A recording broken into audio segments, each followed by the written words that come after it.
Throughout history, the assassination of presidents has shocked the world, leaving indelible marks on the course of nations. These tragic events have not only ended the lives of leaders, but have also sent ripples of change through societies. Today, we delve into the stories of these pivotal moments, exploring the weapons that forever altered history, the guns used to kill presidents. Abraham Lincoln, the Derringer pistol.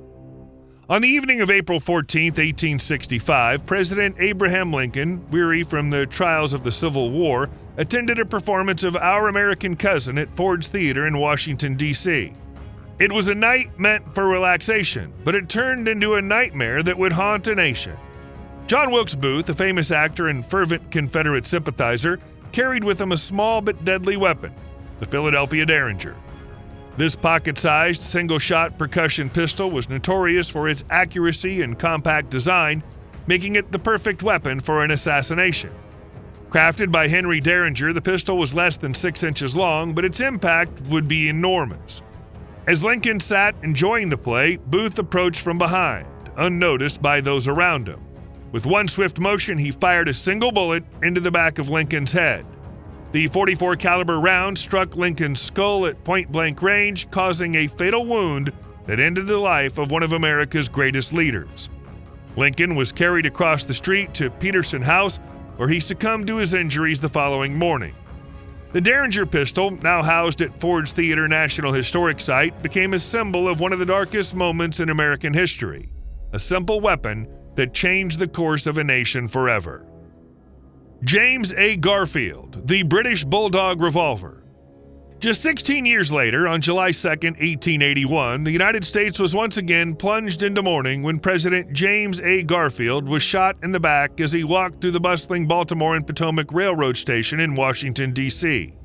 The man who pulled the trigger was Charles J. Guiteau, a deranged and delusional office seeker who believed that killing Garfield would unite the factions of the Republican Party and secure him a government job. Guiteau chose a British Bulldog revolver, a small 5-shot revolver that was popular in the late 19th century for its compact size and powerful punch. Manufactured by Webley and Scott, the Bulldog was known for its reliability and ease of concealment, qualities that made it attractive to those who wished to carry a weapon discreetly.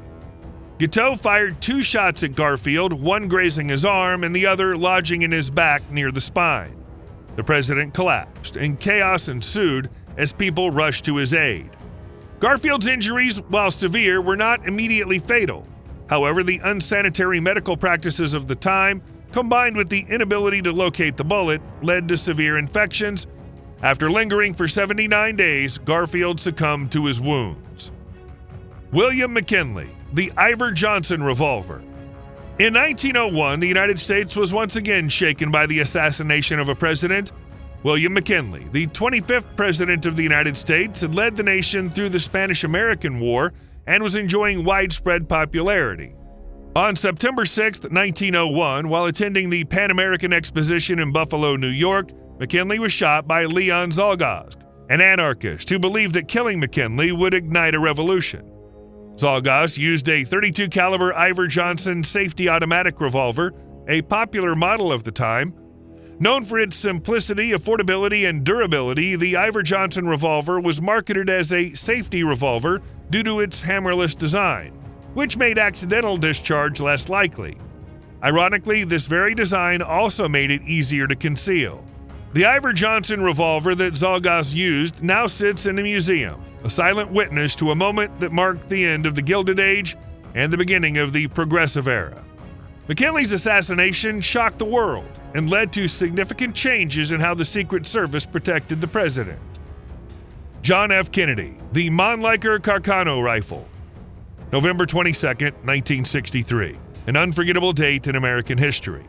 President John F. Kennedy, the youngest man ever elected to the office, was in Dallas, Texas as part of a campaign tour to shore up support for the upcoming election.